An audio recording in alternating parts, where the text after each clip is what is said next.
আলহামদুলিল্লাহ। সম্মানিত উপস্থিতি, কেমন আছেন আপনারা? আলহামদুলিল্লাহ আলা কুল্লি হাল ওয়া ফি কুল্লি মাকান। আল্লাহ রাব্বুল আলামিন পবিত্র কুরআনুল কারীমের সূরাতুল কাহফের মধ্যে 9 এবং 10 নম্বর আয়াতে বলছেন, বা'দা আউযু বিল্লাহি মিনাশ শাইতানির রাজীম। আল্লাহ রাব্বুল আলামিন বলছেন, আম হাসিবতা আন্না আসহাবাল কাহফি ওয়ার রাকিম কানু মিন আয়াতিনা আজাবা। হে নবী মুহাম্মদ সাল্লাল্লাহু আলাইহি ওয়াসাল্লাম, আপনি কি মনে করেছেন যে আসহাবুল কাহফের ঘটনা ছিল একটা বিস্ময়কর ঘটনা? إذ آوى الفتية إلى الكهف فقالوا ربنا آتنا من لدنك رحمة وهيئ لنا من أمرنا رشدا। যখন গুহায় আশ্রয় নেয়া কিছু যুবক আল্লাহর কাছে দোয়া করেছিল, কি দোয়া করেছিল? রব্বানা, হে আমাদের প্রতিপালক, আতিনা মিন লাদুনকা রাহমা, আমাদেরকে আপনার পক্ষ থেকে রহমত দান করুন, ওয়া হাইয়্যি লানা মিন আমরিনা রাশাদা, এবং আপনার পক্ষ থেকে আমাদের সমস্ত কাজগুলোকে আপনি গুছিয়ে দিন। সুবহানাল্লাহ। আজকে থেকে 1000 বছর আগে দাকিয়ানুস বাদশার একটা সভ্যতা ছিল।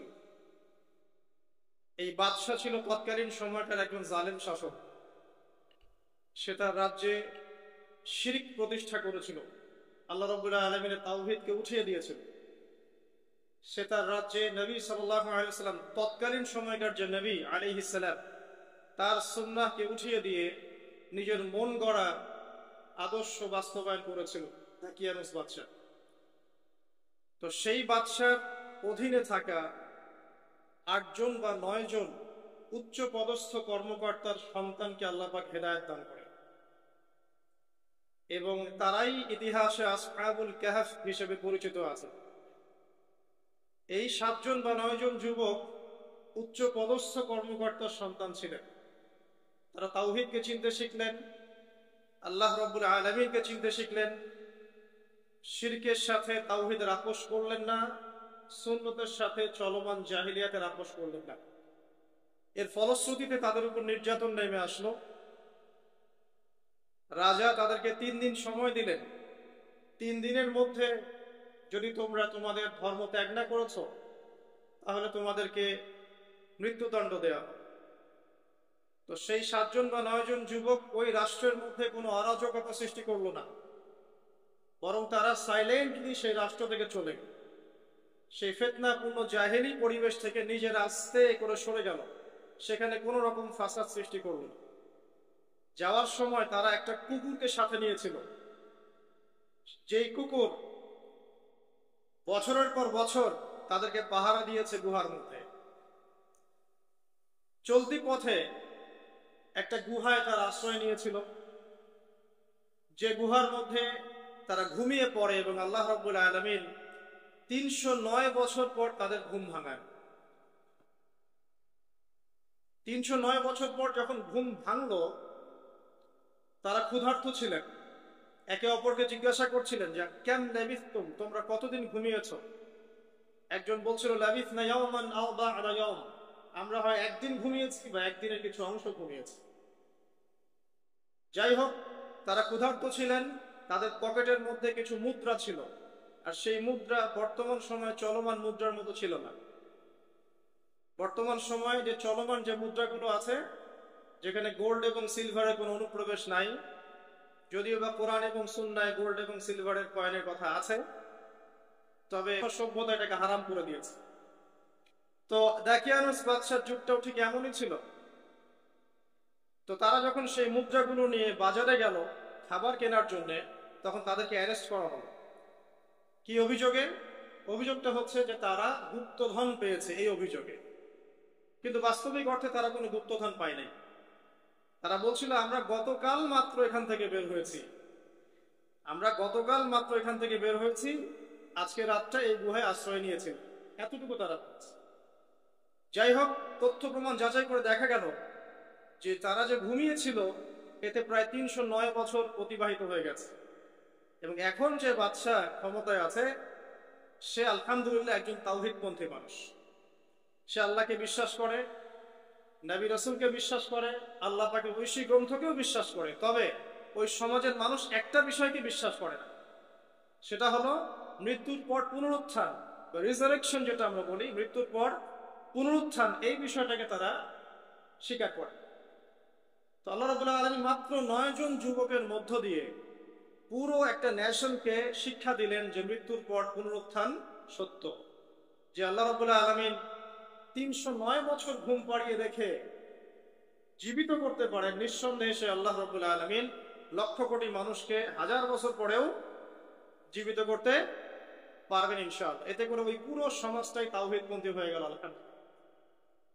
এই হলো আসহাবুল কাহফের ঘটনা, খুব সংক্ষিপ্ত করে বললাম। এই আসহাবুল কাহফ তারা কিন্তু উচ্চ পদস্থ কর্মকর্তার সন্তান ছিলেন এবং তারা ছিলেন যুবক। তারা কেউ কাউকে চিনতেন না, কিন্তু আল্লাহ পাক তাদের মধ্যে একটা হৃদয়ের বন্ধন দিয়ে দিয়েছে এবং তারা ওই রাষ্ট্রে কোনো ফাসাদ সৃষ্টি করেন নাই, কোনো অরাজকতা সৃষ্টি করেন নাই, তারা ভাঙচুর করে নাই, তারা হরতাল করে নাই, অবরোধ করেনি, কিচ্ছু করেন নাই। তারা তাওহীদের দাওয়াত দিয়েছে, মানুষ কবুল করে নাই, তাদেরকে আলটিমেটাম দেওয়া হয়েছে, দিন পরিবর্তন করো, না হলে তোমাদেরকে মৃত্যুদণ্ড দেওয়া হবে। তারা আস্তে করে সেখান থেকে চলে গেছে, জাহেলিয়াত থেকে টোটালি ডিসকানেক্ট হয়ে গেছে। এরপর আল্লাহ পাক তাদেরকে এমন একটা ঘটনা ঘটালেন যাতে করে পুরো একটা সভ্যতা হেদায়েত পেয়ে গেল আলহামদুলিল্লাহ। শুধু তাই নয়, এই ঘটনা কোরআনে থাকবে আর কোরআন কিয়ামত পর্যন্ত থাকবে ইনশাআল্লাহ। যত মানুষ কোরআন তেলাওয়াত করবে ইনশাআল্লাহ সবাই এই ঘটনার আলোকে হেদায়েত পাবে ইনশাআল্লাহ। তো দেখুন, অল্প কিছু মানুষকে দিয়ে আল্লাহ পাক বড় কমিউনিটিকে হেদায়েত দিতে পারে। তাদের দোয়াটা আমরা সবাই করি আজকে। তারা দোয়া করেছিল, রব্বানা আতিনা মিন লাদুনকা রাহমা ওয়া হাইয়্যি লানা মিন আমরিনা রাশাদা। ঠিক একই যুগ আবারও এসেছে ঘুরে ফিরে, সময় পরিবর্তন হতে থাকে।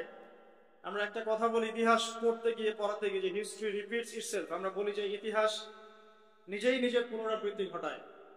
ঠিক অনুরূপ ঘটনা ঘটেছিল নমরুদের সময়ও। নবী ইব্রাহিম আলাইহিস সালাম তাওহীদপন্থী, নমরুদ তাওহীদপন্থী নয়। সে মনে করে যে সেই হচ্ছে এই পুরো মহাবিশ্বের রব। আল্লাহ রাব্বুল আলামিন ইব্রাহিম আলাইহিস সালামের মাধ্যমে তাকে তাওহীদের দাওয়াত পৌঁছালেন, সে কবুল করলো না। আল্লাহ রাব্বুল আলামিন সামান্য যে বলে মশা, ক্ষুদ্র একটা মশা দিয়ে নমরুদকে শেষ করে দিলেন। আল্লাহ পাক সব করতে পারেন। ইতিহাস এভাবেই পুনরাবৃত্তি ঘটিয়েছে আদ এবং সামুদ জাতির ক্ষেত্রেও। আদ জাতির লোকেরা অনেক লম্বা লম্বা ছিল, ফিজিক্যালি অনেক স্ট্রংলি বিল্ট, তারা পাহাড় কেটে বাড়িঘর নির্মাণ করত। সামুদ জাতীয় ঠিক এরকমই ছিল, তারা পাহাড় পর্বত কেটে বাড়ি নির্মাণ করত। আল্লাহ রাব্বুল আলামিন হুদ আলাইহিস সালামকে পাঠালেন, সালিহ আলাইহিস সালামকে পাঠালেন দাওয়াত দেওয়ার জন্য। তারা দাওয়াতি কাজ করলেন, কম দাওয়াত গ্রহণ করলো না। ইল্লা কলিলাম মিনহুম, অল্প কিছু মানুষ ইসলাম কবুল করলো, বাকিরা বেশিরভাগই করলো না। আল্লাহ রাব্বুল আলামিন বিশাল কওমটাকে, যারা বলতো মান আশাদ্দু মিন্না কুওয়া, আমাদের চেয়ে শক্তিশালী আর কে আছে, তারা এই কথা বলতো। কোরআন এই কথা বলছে, কোরআন বলছে তারা বলতো মান আশাদ্দু মিন্না কুওয়া, আমাদের চেয়ে শক্তিশালী আর কে আছে।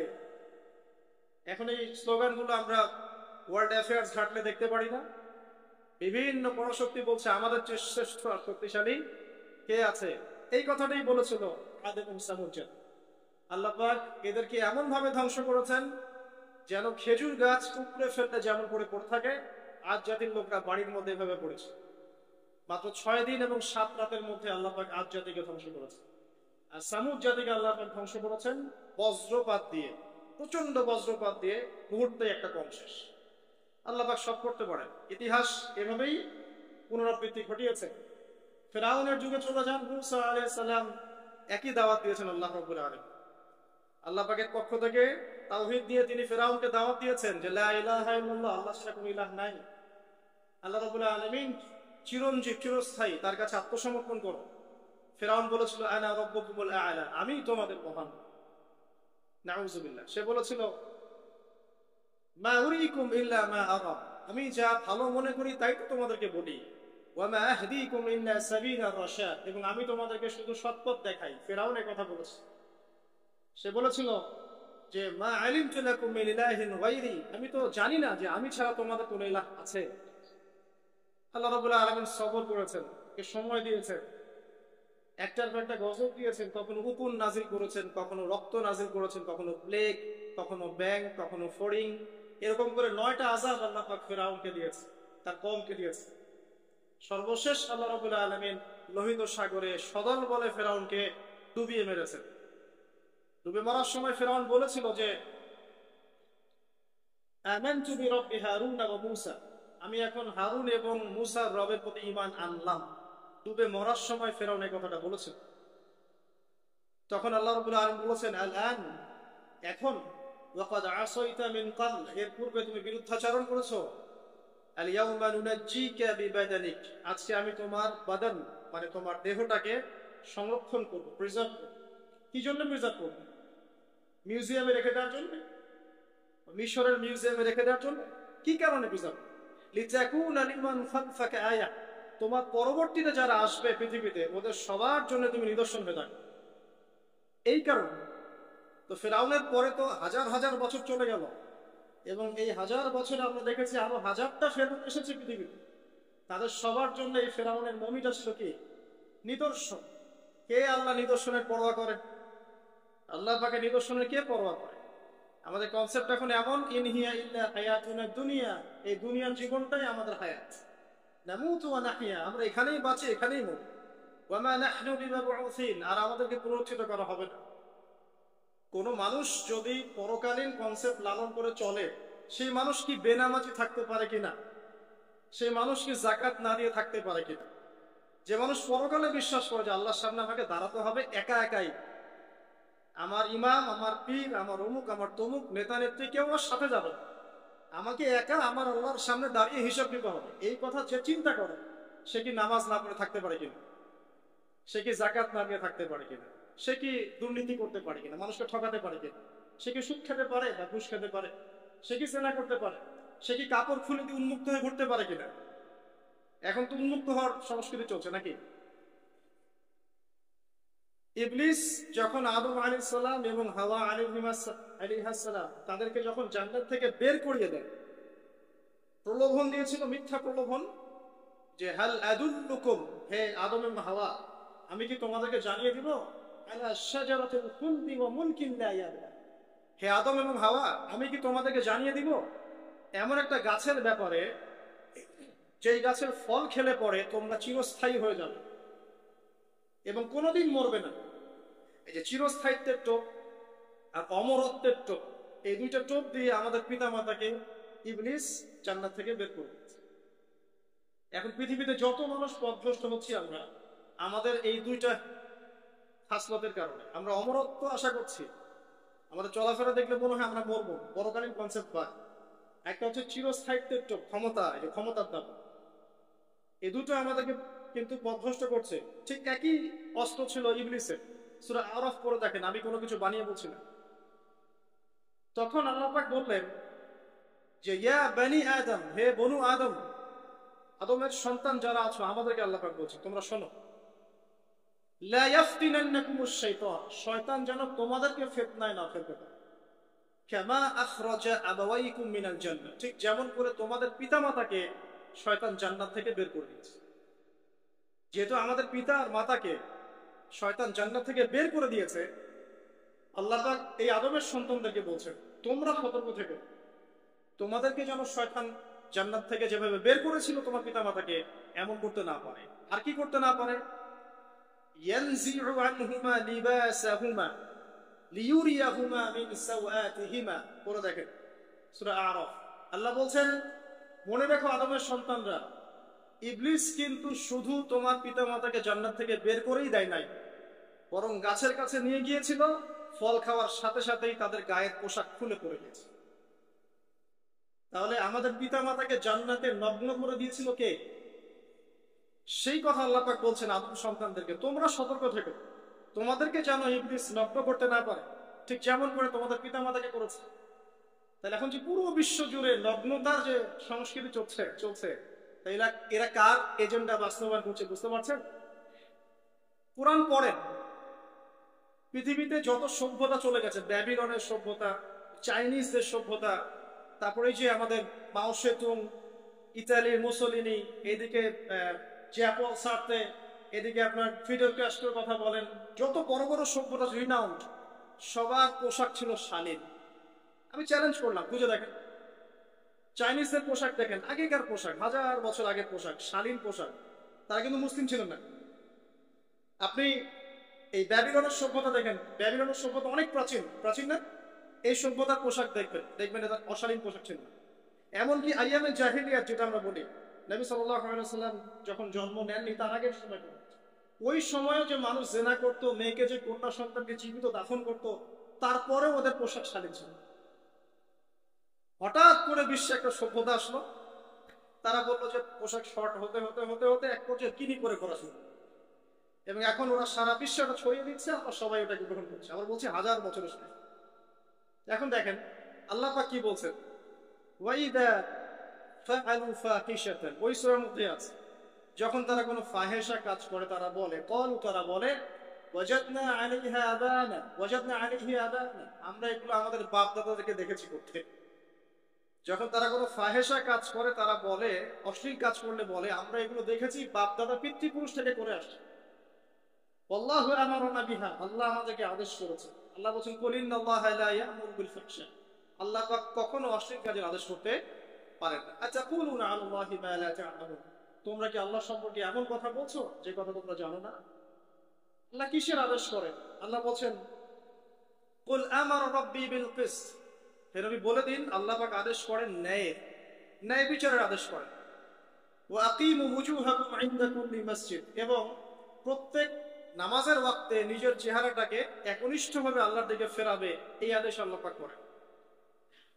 ওয়া আকিমু ওয়ুজুহাকুম ইনদা কুল্লি মসজিদ ওয়াদউহু মুখলিসিনা লাহুদ্দিন, এবং একনিষ্ঠভাবে তোমরা আল্লাহকে ডাকবে, দোয়া করবে, এই আদেশ আল্লাহ পাক। তো আল্লাহ পাক কি অশ্লীল কাজের আদেশ করতে পারেন? ইতিহাস পড়ে দেখেন, আমি নিজে হিস্ট্রির ছাত্র, আপনি পড়ে দেখবেন, পুরো ঐতিহাসিক পটভূমি পড়ে দেখবেন, মানুষ এই ঊনবিংশ শতাব্দী আসার আগে এত অশ্লীল ছিল। এখনকার বিশ্বে যত সমস্যা চলছে, কয়েকটা বলি, রিবা বা সুদ, জেনা বা উন্মুক্ত যৌনাচার, তারপরে বেপরদামি অশ্লীলতা, 4 নাম্বার আপনার মাদক, ঠিক আছে, 5 যে বড় মহামারী পর্নোগ্রাফি, যত বড় বড় মেজর সমস্যাগুলো চলছে যেগুলো ইয়াং জেনারেশনকে ধ্বংস করে দিচ্ছে, এগুলোর ম্যাক্সিমাম এসেছে কিন্তু কোন থেকে? খেয়াল করে দেখবেন, এগুলো কিন্তু বাংলাদেশ থেকে আসে নাই, আসছে ভারত থেকে আসছে, পাকিস্তান থেকে আসছে, সাবকন্টিনেন্ট থেকে আসে না, এগুলো দেখবেন একটা নির্দিষ্ট জায়গা থেকে আসছে। তো এই কারণে আমাদের সতর্ক দৃষ্টি রাখতে হবে যে বস্তুবাদী উন্নয়ন সবকিছু নয়। হ্যাঁ, আমরা জিডিপি বাড়ালাম, ইন্ডাস্ট্রিজ গড়লাম, মঙ্গলে চলে গেলাম, চাঁদে গেলাম, ওকে ফাইন, এগুলোর কেউ বিরোধিতা করবে না, এটা ভালো, ন্যাশনকে এগিয়ে নিতে হবে, এটাই এডুকেট তারা এবং এডুকেটেই করতে হবে, কিন্তু নৈতিকতার বিসর্জন দিয়ে নয়। নৈতিকতার বিসর্জন দিয়ে ধর্ম থেকে দূরে চলে এসে নাস্তিকতায় বিশ্বাসী হয়ে আল্লাহকে বাদ দিয়ে, রাসূলকে বাদ দিয়ে এই বস্তুবাদী উন্নয়ন আমাদের পরকালকে বাঁচাতে পারবে না। পরকালকে বাঁচিয়ে রেখে আমার দুনিয়াবী উন্নয়ন করতে হবে, এবং দুনিয়ার উন্নয়নটা অবশ্যই জরুরি। সারা বিশ্ব যখন এগিয়ে যাচ্ছে, আমরা কেন পিছিয়ে থাকবো? আমি তো এটাও বলি যে এটা অনেক মাদ্রাসার লাইনে যারা আছেন তারা আমার সাথে একটু বিরোধিতা করেন এই বিষয়ে, কিন্তু আমি নিজেই বলি যে সিলেবাসের মধ্যে পরিবর্তন নিয়ে আসার চেষ্টা করতে হবে। শুধুমাত্র এককেন্দ্রিক শিক্ষায় কেন শিক্ষিত হব? এই যুগে চলার জন্য যে উপকারী জ্ঞানগুলো দরকার সেগুলো শিখতে হবে আমাদেরকে। আমাদের আইসিটির জ্ঞানের দরকার আছে, আমাদের ইংরেজির জ্ঞানের দরকার আছে, ম্যাথামেটিক্স দরকার আছে, সায়েন্সের দরকার আছে, আমাদের তথ্য প্রযুক্তি জানতে হবে, অর্থনীতির জ্ঞানের দরকার আছে, পলিটিক্যাল সায়েন্সের দরকার আছে, জিও পলিটিক্স দরকার আছে। এগুলো বাদ দিয়ে শুধু যদি আমি মুখস্থ করে যাই, এই জ্ঞানটা আমার কি কাজে দেবে আমাকে? এই কথাটা অনেকে নেগেটিভলি নেয়, কিন্তু আমি আসলে তাদের ব্যাপারে তাদের সাথে তর্ক করতে চাই না। আমি আমার কনসেপ্ট লালন করি, আমি এতটুকুই বলছি। এবং যারা শিক্ষিত মহল আছেন, বুদ্ধিজীবী মহল আছেন, যারা দেশ সম্পর্কে ভাবেন, যাদের নিয়ে ভাবেন, উম্মা নিয়ে ভাবেন, তারা কিন্তু আমার সাথে একমত হবে ইনশাআল্লাহ যে আমরা কিন্তু এই জায়গাটাতে পিছিয়ে পড়তেছি। আল্লাহ পাক আমাদেরকে কনস্ট্রাকটিভ সিলেবাসে পড়াশোনা করার তৌফিক দান করুন, এবং জেনারেল লাইন থেকে আপনি বয়কট করে একদম ইয়াতে চলে আসতেছেন কেন? জেনারেল লাইনে পড়ছেন, পড়েন, আপনার এই জ্ঞানটাকে আপনি ইসলামের কল্যাণে কাজে লাগাতে পারবেন না? সবাইকে কি আলেম হতে হবে? সবাইকে মুফতি হবে, মুহাদ্দিস হবে? অর্থনীতিবিদের দরকার আছে না? পলিটিশিয়ানের দরকার আছে না? ডক্টর ইঞ্জিনিয়ার দরকার আছে না? সব সেক্টরে মানুষের দরকার আছে। আপনাদেরকে আপনাদের জায়গায় থাকতে হবে, ওখানে থেকে আপনারা ইসলামের খেদমত করবেন, পারবেন না? একজন ডক্টর তিনি কি ইসলামের খেদমত করতে পারবেন না ভাই? একজন সৎ নেতা তিনি কি ইসলামের খেদমত করতে পারবেন না? একজন অর্থনীতিবিদ তিনি যদি আল্লাহ পাকের হালাল হারাম মেনে অর্থনৈতিক কোনো বিধান চালু করেন, তিনি কি ইসলামের খেদমত করতে পারবেন না? তো সবাইকে কি বক্তা হতে হবে? সবাইকে আলেম হতে হবে? এক নির্দিষ্ট একটা শ্রেণীর মানুষ আলেম হবে, নির্দিষ্ট একটা শ্রেণীর মানুষ প্রশাসনে থাকবে, নির্দিষ্ট একটা শ্রেণীর মানুষ জনপ্রতিনিধি হবে, নির্দিষ্ট শ্রেণীর মানুষ ইকোনমিক সেক্টরে থাকবে। এভাবে আমরা একটা জাতি গঠন করব এবং সবাই হবে উভয় দিকে শিক্ষিত। একজন আর্মি অফিসার তার উচিত হবে ইমামতি করার যোগ্যতা অর্জন করা, একজন ডক্টর তার উচিত হবে ইমামতি করার যোগ্যতা অর্জন করা। আবার একজন যিনি আলেম তারও উচিত হবে এমন পড়াশোনা করা যে পড়াশোনা দিয়ে তিনি কোরআন সুন্নাহকে হাতে রেখে ওয়ার্ল্ড অ্যাফেয়ার্সকে ডিল করতে পারেন। তো এই বিষয়গুলো আমাদের একটা গ্যাপ চলে আসছে দীর্ঘদিন থেকে। আল্লাহ পাক আমাদেরকে বোঝার তৌফিক দান করুন। আর অ্যাটলিস্ট আমরা যদি নাই পারি, আমাদের দ্বারা যদি কিছু নাই হয়, অ্যাটলিস্ট আমাদের সন্তান সন্ততি যারা আসবে ভবিষ্যতে, আল্লাহ পাক তাদেরকে যেন ইসলামের জন্য কবুল করে নেয়। আমি আর ইসলামের জন্য কবুল করলে কারো কোনো ক্ষতি নাই। ইসলামের আন্ডারে প্রত্যেক অমুসলিমের সর্বোচ্চ অধিকার রক্ষা করা হয়, অন্য কোনো জায়গায় করা হয় না। এবং প্রত্যেকটা ধর্মগ্রন্থের মূল কথাগুলো দেখবেন একই রকম। এক আল্লাহর কথা বলছেন, একজন শেষ নবীর কথা বলছেন, সত্য কথা বলার কথা বলছেন, ন্যায়ের কথা চলার কথা বলছেন। প্রত্যেকটা ধর্মগ্রন্থ পড়ে দেখেন, এই যে ওল্ড টেস্টামেন্ট বলেন, নিউ টেস্টামেন্ট বলেন, বেদ বলেন, আপনি বাইবেল বলেন, পড়েন, একটু পড়েন, তুলনামূলক ধর্মতত্ত্বের বইগুলো পড়েন, দেখবেন অনেক মিল আছে। তো সবাই যদি যার যার ধর্ম পালন করেন, কোনো সমস্যা আছে? সবাই যদি যার যার ধর্মের নৈতিক বিষয়গুলো মেনে চলে, কোনো সমস্যা আছে? এই সহজ সরল কথাগুলো আমরা জনগণকে বোঝাতে ব্যর্থ হচ্ছি। এই সুযোগ নিয়ে এক শ্রেণীর মানুষ এক দলকে আরেক দলের বিরুদ্ধে লাগিয়ে দিচ্ছে, স্বার্থ খুঁজে, নিজের স্বার্থে, দুনিয়ার স্বার্থে। এবং ওই যে বললাম একটা সভ্যতার কথা, ওদের স্বার্থে শান্তিপূর্ণ একটা জনসমষ্টির মাঝে ফাসাদ লাগিয়ে দিচ্ছে উদ্দেশ্যপ্রণীত ভাবে কিছু মানুষ। এদেরকে চিনতে শিখুন, এদেরকে বয়কট করতে শিখুন। আল্লাহ পাক তৌফিক, বোঝার তৌফিক দান। যাক, আমি আর ওদিকে যাচ্ছি না। দেখুন, নবী মুসা আলাইহিস সালামের সময় হিস্ট্রি এভাবে রিপিট হয়েছে। আপনাকে একটা কওমের কথা বলি, এই যে শুআয়ব আলাইহিস সালামের কওম,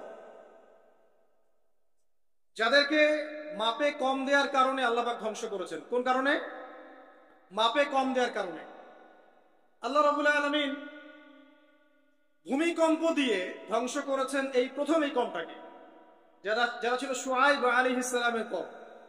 তাদের অপরাধ খুব বড়সড় ছিল না, কিন্তু আপনি দেখেন তারা শিরকের পাপ করতো, ঠিক আছে, এই পাপটা মোটামুটি ধ্বংসপ্রাপ্ত সব কমই করেছে। এই শিরকের পাপ বাদ দিয়ে তারা আরেকটা বড় পাপ করতো, বা একটা বড় পাপ। সেটা কি? তারা মাপে কম দিত, অন্যদেরকে ঠকাতো, মানে জনগণের সম্পদ লুট করে মাপে কম দিত। এই একটা কারণে আল্লাহ পাক শুআয়ব আলাইহিস সালামের কওমকে পুরো ভূমিকম্পতে ধ্বংস করে দিয়েছে। তা আমি আপনাদেরকে জানিয়ে রাখি যে আমি যেহেতু আখিরুজ্জামান স্টাডি করেছি বা করছি, এখনো কিন্তু 3টা বড় বড় ভূমিকম্প আসা বাকি আছে। নবী করিম সাল্লাল্লাহু আলাইহি ওয়াসাল্লাম একদিন মসজিদের সামনে যাচ্ছেন, সাহাবীরা ভিতরে বসে আছে। সাহাবীরা কোন একটা বিষয়ে কথোপকথন করছেন। নবী করিম সাল্লাল্লাহু আলাইহি ওয়াসাল্লাম জিজ্ঞাসা করলেন, তোমরা কি নিয়ে কথাবার্তা বলছো? সাহাবীরা বললেন যে আমরা কিয়ামতের আলামতগুলো নিয়ে কথা বলছি। তখন নবীজি বললেন সাল্লাল্লাহু আলাইহি ওয়াসাল্লাম, 10টা আলামত আসার আগে কিয়ামত হবে না। কয়টা আলামত? 10টা। এই 10টা আসার আগ পর্যন্ত কিয়ামত হবে না, নিশ্চিন্ত থাকতে পারেন। কিন্তু এই 10টা কবে চলে আসবে এর কোনো গ্যারান্টি আছে? নাই। দাব্বাতুল আরদ, জমিন থেকে একটা অদ্ভুত প্রাণী বের হবে যে মানুষের সাথে কথাবার্তা বলবে। এটা হাদিসে আছে, কিন্তু তা আমরা এখন নিঃসন্দেহে 90% মানুষ বিশ্বাস করবেন। এবং যারা একটু বেশি চেতনাধারী তারা বলবে যে মোল্লা মুন্সিদের কথা শোনো, প্রাণী বলে আবার কথা বলবে। কিন্তু হ্যাঁ, এই কথাটাই যদি নাসা বলে, যে হ্যাঁ একটা প্রাণী আছে পৃথিবীর গভীরে, সে অচিরেই বের হবে এবং কথা বলবে, দেখবেন সবাই বিশ্বাস করছে। দেখেন চিন্তাগত শিরক, দেখেন চিন্তাগত শিরকটা দেখেন। যখন আমরা ওইসব মিডিয়া থেকে কোনো কথা আসে, আমরা নিশ্চিন্তে নির্দ্বিধায় বিশ্বাস করি। আল্লাহ পাক হাদিসে বলছেন, নবী হাদিসে বলছেন, দাব্বাতুল আরদ বের হবে, মানুষের সাথে কথাবার্তা বলবে, মানুষ বিশ্বাস করতে চায় না। আর কি? ধোঁয়া, এই ধোঁয়ায় আকাশ ছেয়ে যাবে, ধোঁয়া দিয়ে আকাশ ছেয়ে যাবে। এবং এত বড় ধোঁয়া বিশ্ববাসী কখনো দেখে নাই। এখন অনেকে বলছেন, এখনকার আধুনিক স্কলার যারা, অনেক স্কলারের এটা মত, এটা কিন্তু হাদিসে নাই, তাদের মত হতে পারে যে একটা নিউক্লিয়ার এক্সপ্লোশন হবে। সারা ওয়ার্ল্ড তো এখন নিউক্লিয়ার যুদ্ধের সামনে দাঁড়িয়ে আছে, তখন হয়তো বা ধোঁয়ায় পুরো বিশ্ব ছেয়ে যেতে পারে। এটা তাদের মত, এটা হতেও পারে, নাও হতে পারে। হওয়ার সম্ভাবনা কিন্তু আছে, উড়িয়ে দেওয়া যাচ্ছে না। ঠিক আছে? 4টা। 5 কি? 5 হচ্ছে ইয়াজুজ আর মাজুজ। ইয়াজুজ আর মাজুজ এই প্রকৃতি বের হবে, এরা কিন্তু আদম সন্তান, এবং তারা পৃথিবীর পানি খেয়ে শেষ করে ফেলে দিবে, মহাসাগরের পানি খেয়ে শেষ করে ফেলে দিবে। তারপর এই যে 6, 7, 8 এই 3টা হচ্ছে 3টা বড় বড় ভূমিকম্প, যেটা বলতে গিয়ে মেজে গেছে। এই 3টা ভূমিকম্প এখনো আসা বাকি আছে। নবীজি বলেছেন একটা পৃথিবী পূর্ব দিকে হবে। পূর্ব দিক কোন দিক? বাংলাদেশ, পাকিস্তান, মায়ানমার, আপনার শ্রীলঙ্কা, এই পুরো কন্টিনেন্ট পূর্ব দিক, পৃথিবীর পূর্ব দিক। কোন কান্ট্রি এটা বলা হয় না, পূর্ব দিক বলা হয়েছে। এবং এখানে ভূমিকম্প বলা হচ্ছে না, বলা হচ্ছে ভূমি ধসে যাবে, মানে পুরো ভূমিটা নিচে চলে যাবে। এখন যারা এগুলো নিয়ে গবেষণা করেন তারাও কিন্তু সেম কথাই বলছেন, খেয়াল করে দেখেন। তারা হয়তো বিজ্ঞান দিয়ে ব্যাখ্যা করছেন, কিন্তু হাদিসে কিন্তু এটা বলা আছে। আরেকটা হচ্ছে পৃথিবীর পশ্চিম দিকে, আরেকটা হচ্ছে পৃথিবীর মাঝখানে। মাঝখানে কারা আছে বলেন? মাঝখানে আমাদের আমিরুল মুমিনিনরা আছে নাকি, যারা গান বাজনাকে উন্মুক্ত করে দিচ্ছে, যারা পর্দার শিথিলতা নিয়ে আসছে, তো এরা আছে, আমিরুল মুমিনিনরা আছে। তো সেখানেও একটা ফিতনা অপেক্ষা করছে, অপেক্ষা করতে থাকেন। তো এই কথাটা বলতে গিয়ে আমি এখানে এসেছি। পৃথিবীতে কিন্তু এখনো 3টা বড় বড় ভূমিকম্প বাকি আছে। আর সর্বশেষ আলামত হচ্ছে ইয়েমেন। ইয়েমেন থেকে একটা আগুন বের হবে, বিশাল আগুন। এই আগুনটা মানব জাতিকে হাসরের মাঠের দিকে তাড়িয়ে নিয়ে যাবে। এই 10টা আলামত না আসা পর্যন্ত কিয়ামত হবে না। অতএব আপনি এখন রিল্যাক্সে নাকে তেল দিয়ে ঘুমান নাকি ভাই? এই 10টা আলামত না আসা পর্যন্ত কিয়ামত হচ্ছে না। তবে এই 10টা আলামত আসার পটভূমি কিন্তু তৈরি হয়ে যাচ্ছে, এটা আমাদের খেয়াল করতে হবে। আচ্ছা আসেন, এই যে শুআয়ব আলাইহিস সালামের কওমকে যে ভূমিকম্প দিয়ে ধ্বংস করা হলো, এই ভূমিকম্প কখন আসে? আল্লাহ পাক বলছেন তার রাসূলের মাধ্যমে, যখন সমাজের মধ্যে পাপ বেড়ে যাবে, অশ্লীলতা বেড়ে যাবে, মানুষ মাদককে হালাল মনে করা শুরু করবে, জিনাকে হালাল মনে করা শুরু করবে, এবং এই যে বেপরদামি বেড়ে যাবে, তখন সমাজের মধ্যে ভূমিকম্প দেখা দিবে, ভূমিধস দেখা দিবে। গান বাজনা, বাদ্যযন্ত্রকে মানুষ হালাল মনে করা শুরু করবে, তখন এগুলো আসবে। তো এগুলো কি আসার বাকি আছে? এখন কি মনে হচ্ছে? আল্লাহ পাক আমাদেরকে হেফাজত করুন, আমিন। বাঁচার উপায় কি? ওই যে বললাম, রব্বানা বলেন, আতিনা মিন লাদুনকা রাহমা ওয়া হাইয়্ লানা মিন আমরিনা রাশাদা। এভাবেই ইতিহাস নিজেকে পুনরাবৃত্তি ঘটিয়েছে। আপনারা অনেক বিজ্ঞ মানুষ আছেন, ভেবে দেখেন কি করলে এগুলো কমবে। যদি না ভাবি, আল্লাহ পাক কি করবেন জানেন? একটা হাদিস বলি। যায়নাব বিনতে জাহাশ রাদিয়াল্লাহু আনহা তিনি বলছেন, ইয়া রাসূলুল্লাহ সাল্লাল্লাহু আলাইহি ওয়াসাল্লাম, আনুহলিকু ওয়া ফিনা সালিহুন, আমাদের মধ্যে সৎ লোক থাকা অবস্থাতেও কি আমরা ধ্বংস হয়ে যাব? আমাদের মধ্যে সৎ যে অনেক ব্যক্তি আছে তারা থাকলেও কি আমরা ধ্বংস হয়ে যাব? নবীজি বলছেন, নাম, হ্যাঁ তোমরা ধ্বংস হবে। ইযা কাসরাতিল খাবাস, যখন নোংরামি, অশ্লীলতা, বেহায়াপনা বাড়তে থাকবে, আলেম জালেম সব ধ্বংস হবে। তা আমরা আমাদের স্বার্থেই কথাগুলো বলবো, কারণ আমরা যদি এগুলোকে প্রতিহত করতে না পারি, তাহলে আমাদের বাড়িতেও এই ফিতনা ঢুকে আসবে। এখন আপনার জন্য আমার নসিহত হচ্ছে, নবী সাল্লাল্লাহু আলাইহি ওয়াসাল্লাম বলেছেন, আমি শেষ জামানায় আমার উম্মতের উপর কিছু বিষয় ভয় করি, যে এগুলো আমার উম্মতের মধ্যে ঢুকে যাবে, আমি আশঙ্কা করে ঢুকে যাবে। কি কি বিষয়? 1 নাম্বার, যে আমি আশঙ্কা করি যে আমার উম্মতের মধ্যে মূর্তি পূজা ঢুকে যাবে, মুসলিম কিন্তু স্ট্যাচু ওয়ার্শিপ করবে। 2, আমি আশঙ্কা করি আমার উম্মতের মধ্যে রিয়া ঢুকে যাবে। রিয়াটা কি? লোক দেখানো আমল। রিয়া কি? লোক দেখানো আমল। ছড়িয়ে পড়ে নাই? এগুলো নবী সাল্লাল্লাহু আলাইহি ওয়াসাল্লামের আশঙ্কা ছিল। দেখেন সবগুলো এখন বাস্তব হয়ে গেছে। এভাবেই ইতিহাস রিপিট হয়েছে। আল্লাহ পাক এদেরকেও ধ্বংস করেছেন। এর আগে আল্লাহ পাক নূহ আলাইহিস সালামের কওমকেও ধ্বংস করেছেন। কি কারণে? তারা লাত, এই যে ইয়াগুস, ইয়াউক, নাসর, এরকম কিছু স্ট্যাচু ওয়ার্শিপ করত। এক পর্যায়ে আল্লাহ রাব্বুল আলামিন 950 বছর দাওয়াত দিয়েছেন নূহ আলাইহিস সালাম তার কওমকে। 950 বছর দাওয়াত দেওয়ার পরেও তার কওম যখন আল্লাহর আনুগত্য করলো না, আল্লাহ রাব্বুল আলামিন মহাপ্লাবন দিয়ে তাদেরকে ধ্বংস করে দিয়েছে। এভাবেই যুগে যুগে ইতিহাস রিপিট করেছে। আমাদের নবী মুহাম্মদ সাল্লাল্লাহু আলাইহি ওয়াসাল্লামের সময়ও এই হিস্ট্রিটাই ছিল। আবু জাহেল, আবু লাহাব, উতবা, শাইবা যারা ছিল, তারা মূলত সমাজটাকে দ্বিখণ্ডিত করে ফেলেছিল, খণ্ডে খণ্ডে ভাগ করে ফেলেছে, ডিভাইড অ্যান্ড রুলের মতো। সমাজে সুদ ছড়িয়ে দিয়েছিল, জেনা ছড়িয়ে দিয়েছিল, পরকিয়া ছড়িয়ে দিয়েছে, এবং শিরিক ছড়িয়ে দিয়েছে, এবং গোত্রীয় হানাহানি চলছিল। এরকম একটা অবস্থায় নবী সাল্লাল্লাহু আলাইহি ওয়াসাল্লাম ওই সমাজের মধ্যে আসেন নবী হিসেবে। এসে মাত্র 23 বছর সময় নিয়েছেন। কত বছর? মাত্র 23 বছর। আমাদের তো সমাজ সংস্কারের শতাব্দী পার হয়ে যাচ্ছে, এক একটা রেভলিউশন দেখবেন শতাব্দী পার হয়ে যাচ্ছে, কিন্তু কোনো আলটিমেট রেজাল্ট নাই। নবী সাল্লাল্লাহু আলাইহি ওয়াসাল্লাম 23 বছর সময় নিয়েছেন, মাত্র 23 বছর। এই 23 বছরে কোরআন এবং হাদিস এই দুটোকে হাতে নিয়ে নবী সাল্লাল্লাহু আলাইহি ওয়াসাল্লাম সমাজের প্রত্যেকটা জাহিলিয়াত উপর থেকে সরিয়ে দেন নাই, শেকড় থেকে উপড়ে ফেলেছে। তবে তিনি যখন ইসলাম প্রতিষ্ঠা করে দিয়ে চলে গেছেন, খোলাফায়ে রাশেদার যুগ চলে গেছে, তারপর উমাইয়া খেলাফত এসেছে প্রায় 100 বছরের মতো, পরে আব্বাসীয় এসেছে প্রায় 550 বছরের মতো, আস্তে আস্তে ফাতেমিরা এসেছে, ওদিকে কর্ডোভার স্পেনে আন্দালুসি উমাইয়া শাসন ছিল, ওসমানীয়রা এসেছে, এভাবে ইতিহাস চলেছে দীর্ঘদিন, প্রায় 1400 বছর। শেষ পর্যায়ে গিয়ে নবী সাল্লাল্লাহু আলাইহি ওয়াসাল্লাম কিছু ভবিষ্যৎবাণী করে গেছে, যখন শেষ জামানাগুলো আসবে তখন দেখবে তোমরা সমাজে সুদটা ছড়িয়ে পড়বে বেশি, জেনা ছড়িয়ে পড়বে, পর্ন ছড়িয়ে পড়বে। পর্ন কথা তো তিনি বলেন নাই, বলেছেন অশ্লীলতা ছড়িয়ে পড়বে। এখন আমরা বলছি এটা পর্নোগ্রাফি। তিনি আরো বলেছেন সময়গুলো সংক্ষিপ্ত হয়ে আসবে, মানুষের হঠাৎ মৃত্যুর পরিমাণ বেড়ে যাবে, অনেক কিছু বলে গেছে। দিন চলে যাবে মনে হবে একটা ঘন্টার মতো চলে গেল, বছর চলে যাবে একটা মাসের মতো, মাস যাবে একটা সপ্তাহের মতো। অনেকগুলো সাইন তিনি বলে গেছে। মুসলিমদের মধ্যে বিভক্তি বাড়তে থাকবে, হত্যা হারাজ বাড়বে। হারাজ, হত্যা মানে হারাজ, মানে একজন ব্যক্তিকে হত্যা করা হবে, সে জানবে না আমাকে কেন হত্যা করা হলো, আর একজন ব্যক্তি হত্যা করবে, সেও বুঝবে না কেন তাকে মারলাম। ফাসাদ বাড়তে থাকবে, উঁচু উঁচু অট্টালিকা নির্মাণের প্রতিযোগিতা বাড়তে থাকবে। হচ্ছে না এগুলো?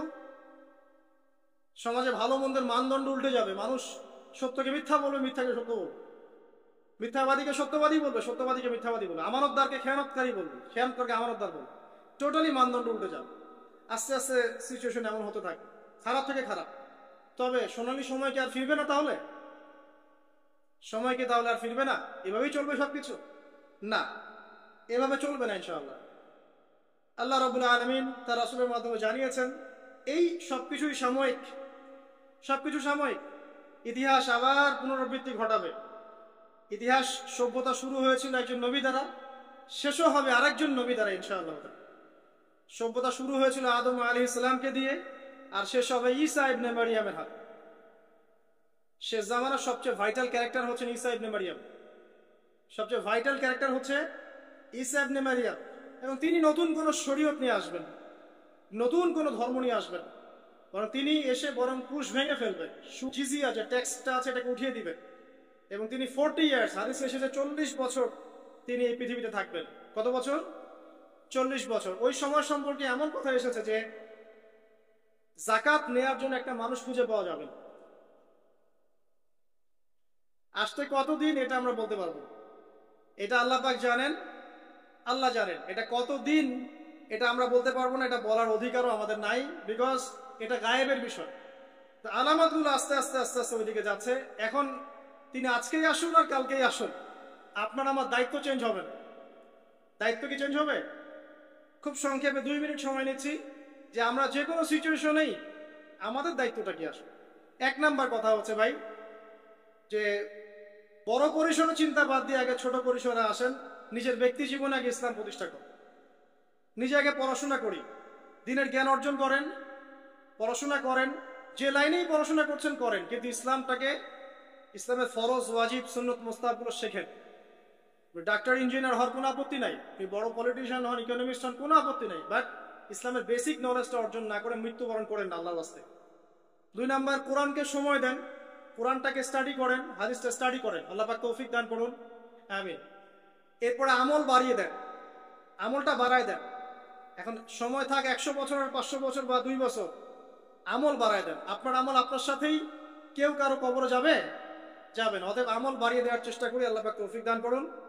আমল বাড়ানোর সবচেয়ে সেরা পদ্ধতি হচ্ছে রাসূল সাল্লাল্লাহু আলাইহি ওয়াসাল্লামের সুন্নাহ মতো জীবন গড়া, নবীর সুন্নাহ মতো জীবন গড়া। প্রত্যেকটা কাজ রাসূল সাল্লাল্লাহু আলাইহি ওয়াসাল্লামের সুন্নাহ মতো করেন, ইনশাআল্লাহ প্রতিটা কাজই নেকি হবে ইনশাআল্লাহ। আর কি বাড়াবো? আদর্শ পরিবার। এটা বারবার আমি একটা কথা বলি যে আদর্শ পরিবারের কোনো বিকল্প নাই। পারিবারিক আদর্শ, পারিবারিক মূল্যবোধ সবচেয়ে বড় শিক্ষা। এই শিক্ষাটা অন্য জায়গায় আপনি পাবেন না। সো পারিবারিক আদর্শটা ঠিক করার চেষ্টা করি আমরা। আমাদের বাচ্চাদের প্রতি সচেতন হই, কার সাথে মিশছে, কি করছে, ওদেরকে ডিভাইস এডিক্টেড হতে দিয়েন না, এত সহজেই স্মার্টফোন ওদের হাতে তুলে দিয়েন না। বাসায় ছোট ছোট মেয়েদের ব্যাপারেও সচেতন হন, তাদের ব্যাপারেও খেয়াল রাখেন, তাদেরকে নিরাপত্তায় রাখেন। পর্দা, এটা তো বলতেই হবে, এটার কোনো বিকল্প নাই। যে যাই বলুক না কেন, আপনার ইজ্জত সম্মান আপনার কাছেই, এর কোনো বিকল্প নাই। রাসূল সাল্লাল্লাহু আলাইহি ওয়াসাল্লাম এবং আল্লাহর বিরুদ্ধাচরণ করে আপনি প্রগতি অর্জন করতে পারবেন, আপনি উন্নতি অর্জন করতে পারতে পারেন, সেটা বস্তুবাদী। পরকালে এর কোনো অস্তিত্ব থাকবে? থাকবে না। আর কি করতে পারি আমরা? আমরা হালাল অর্থনীতি সার্চ করতে পারি। হারামে যারা যারা আছে আজকে তওবা করি, আজকের এই লেকচার যাদের কানে যাবে, আমরা দোয়া করি আল্লাহ পাক সবাইকে হারাম রিজিক থেকে ফিরিয়ে নিয়ে আসুন। আমি বারবার একটা কথা বলি ভাই, আপনার আমল নামায় যতটুকু রিজিক আছে এর একটা দানা না খেয়ে আপনি মৃত্যুবরণ করবেন, আপনার মৌত হবে না। এখন আপনার রিজিকটা আপনি কি অবৈধ পথে চাচ্ছেন না বৈধ পথে চাচ্ছেন, এটা আপনার ডিসিশন। আপনি যদি বৈধ পথে চান, ওই পরিমাণ রিজিক আপনাকে খাওয়াবেন আল্লাহ পাক, তারপর মৃত্যুবরণ করবেন। আর যদি অবৈধ পথে চান, সেটাই খাওয়াবেন, খাওয়াই মৃত্যুবরণ করবেন। আপনি ডিসিশন নেন কোন দিকে যাবেন। আর রিজিকের মালিক আল্লাহ আমরা খালি মুখে বলি, মনে কিন্তু বিশ্বাস করি না। মনে যদি বিশ্বাস করতাম তাহলে আমরা কিন্তু কখনো সুদের ধার ধারতাম না, আমরা ঘুষ দুর্নীতি করতাম না। কারণ আমরা করছি কেন? মনে করছি যে আমি এটা করলে রিজিক বাড়বে। আর আপনি যাদের জন্য এই কাজগুলো করছেন, আপনার স্ত্রী, আপনার সন্তান, আপনার পরবর্তী প্রজন্ম, 40 দিন সময় নেবেন আপনাকে ভুলে যেতে। 40 দিন সময় নেবেন আপনাকে ভুলে যেতে, দেখে নিন। কবর খুব একাকিত্বের জীবন। আসলে মৌতের যে যন্ত্রণার কথা আমরা বলি না, এটা সবচেয়ে বড় বিষয়টা কি জানেন? শারীরিক কষ্ট তো আছেই, এই যে দুনিয়ার সবার থেকে বিচ্ছেদ, এটাই হচ্ছে যন্ত্রণা। সবার থেকে বিচ্ছেদ না, সবার থেকে বিচ্ছেদ হয়ে চলে যেতে হয়, এটা সবচেয়ে বড় যন্ত্রণা। মানুষ একা থাকতে চায় না। জেলখানায় যে মানুষকে বন্দি করে রাখে না, ওই একাকিত্বের কষ্টে মানুষ ভোগে। একা একা, আমি একা, কেউ নেই আমার সাথে, এটাই। এর উপর যদি আবার টর্চার করা হয়, রিমান্ড দেওয়া হয়, তাহলে কি অবস্থাটা হবে বলুন? এই হলো কবর, এই হলো কবর। একটা ঘটনা বলে শেষ করে দেই, যে একজন ব্যক্তি মারা গেছেন, আর মুসা আলাইহিস সালামের সময় বানু ইসরাইলের কোন এক নবী, আমি ঠিক নাম বলতে পারবো না যে কোন নবী, কারণ নামটা হাদিসে আসে নাই, কোন একজন নবী আল্লাহর কাছে দোয়া করছেন, আল্লাহ মৃত মানুষের সাথে আমার একটু কথোপকথন করায় দাও। আমি জাস্ট একটু কথাবার্তা বলতে চাই যে মৃত মানুষরা কেমন আছে বা তাদের অবস্থাটা কি, আমি জানতে চাই। তো আল্লাহ পাক সেই ব্যবস্থা করে দিলেন। তিনি একটা কবরের কাছে গিয়ে দাঁড়ালেন, একজন মৃত মানুষ উঠে আসে। এটা সায়েন্স বিশ্বাস নাও করতে পারে, আমাদের কোনো মাথা ব্যথা নেই, ঠিক আছে? তো এবার তিনি তাকে জিজ্ঞাসা করছেন যে তুমি কেমন আছো, তুমি কেমন আছো, এই মুর্দাকে জিজ্ঞাসা করছেন। তিনি বলছেন আজকে থেকে প্রায় 500 বছর আগে আমার মৃত্যু হয়েছে। এই ব্যক্তি বলছে আজকে থেকে প্রায় 500 বছর আগে আমার মৃত্যু হয়েছে, এখন পর্যন্ত আমার গা থেকে, আমার আত্মা থেকে মৌতের যন্ত্রণা দূর হয় নাই। লা ইলাহা ইল্লাল্লাহ। তো এই হচ্ছে অবস্থা। আমরা ব্যক্তিগত চিন্তাটা আগে করি, নিজের ফিকির, নিজের কবরের ফিকির, নিজের এলেম, নিজের আমল, নিজের পরিবার, নিজের রিজিক। যাদের জন্য হারামে যাচ্ছেন, কেউ সাথে যাবে, কেউ সাথে যাবে না, আপনার গার্লফ্রেন্ড না, আপনার বউ বাচ্চা, কিচ্ছু। এগুলো তো শুধু মায়ার বাঁধন, মায়ার বাঁধন না, মায়ার বাঁধন। যদি এগুলো নেয়ামত হয় আলহামদুলিল্লাহ, যদি এগুলো দুনিয়াতে আপনার ফিতনা সৃষ্টি করে, আপনি আসহাবুল কাহাফ হয়ে যান। কথা বুঝতে পারছেন না? এরপরে যদি সামর্থ্য হয়, আল্লাহ পাক আপনাকে জ্ঞান দেন, আপনাকে পলিটিক্যাল পদ দেন, ইকোনমিক সেকশনে জ্ঞান দেন, ইত্যাদি ইত্যাদি, আপনাকে আল্লাহ যে সেকশনে রাখবেন সেখান থেকে দিনের খেদমত করবেন, পারবেন না ইনশাল্লাহ? ডক্টর হয়েছেন, রোগীদের ফিস কমায় দেন, ট্রিটমেন্ট ইজি করে দেন। হ্যাঁ, ডক্টর হন, একজন ভালো ডক্টর হন, কসাই হন। ইঞ্জিনিয়ার হন, একজন সৎ ইঞ্জিনিয়ার হন, চোর হন। আপনি যেখানে থাকবেন সেখান থেকেই আপনি খেদমত করতে পারবেন। সবাইকে আলেম হতে হবে জরুরি না, সবাইকে দায়ী হতে হবে জরুরি না, এবং সবাই এটা হতেও পারবে না। এভাবে জাতি গঠন হয় না। আগে বলছি, বিভিন্ন সেকশনে মানুষ আমাদের লাগবে, এবং প্রত্যেকটা সেকশনে তাওহীদপন্থী ইমানদার মানুষ লাগবে। এবং ইনশাআল্লাহ তাআলা আমরা যদি সবাই সবার ধর্মটা ঠিকঠাক মতো পালন করি, দেখবেন ধর্মের মধ্যে কোনো ভেদাভেদ থাকবে না ইনশাআল্লাহ। যে যার ধর্ম পালন করুক, কোনো মন্তব্য করতে যাবেন না, ঠিক আছে? আপনি আপনার ধর্ম ঠিক মতো পালন করছেন কিনা এটার দিকে ফোকাস করুন। আল্লাহ পাক আমাদের সবাইকে তৌফিক ইনায়াত করুন কথাগুলো বোঝার, আমিন। আর সবশেষে, যদি আমাদের এর চেয়েও বেশি কিছু করার সক্ষমতা থাকে, তখন আপনি দিনের প্রচার করবেন, প্রসার করবেন, তাবলীগ করবেন, আল্লাহর পথে মানুষকে ডাকবেন। এর চেয়ে বড় ব্যবসা হতে পারে, কারণ আপনার দাওয়াতের মধ্য দিয়ে যত মানুষ আল্লাহর দিকে আসবে, যত মানুষ হারাম ছেড়ে হালালের দিকে চলে আসবে, সবার নেকি ইনশাআল্লাহ আপনি পাবেন ইনশাআল্লাহ। আল্লাহ পাক আমাদের সবাইকে সবচেয়ে সর্বোত্তম ব্যবসায় অংশগ্রহণ করার তৌফিক ইনায়াত করুন, আমিন। আমি আজকে আর লম্বা করছি না, এখানে শেষ করছি। আকুলু কওলি হাযা আস্তাগফিরুল্লাহ লি ওয়া লাকুম ওয়া লিসাইরিল মুসলিমিন। বারাকাল্লাহু লানা ওয়া লাকুম বিল আয়াতিল হাকীম। ইন্নাহু তাআলা জাওয়াদুন কারীমুর রাউফুর রহিম। সুবহানাকাল্লাহুম্মা ওয়া বিহামদিক, আশহাদু আন লা ইলাহা ইল্লা আনতা আস্তাগফিরুকা ওয়া আতুবু ইলাইক।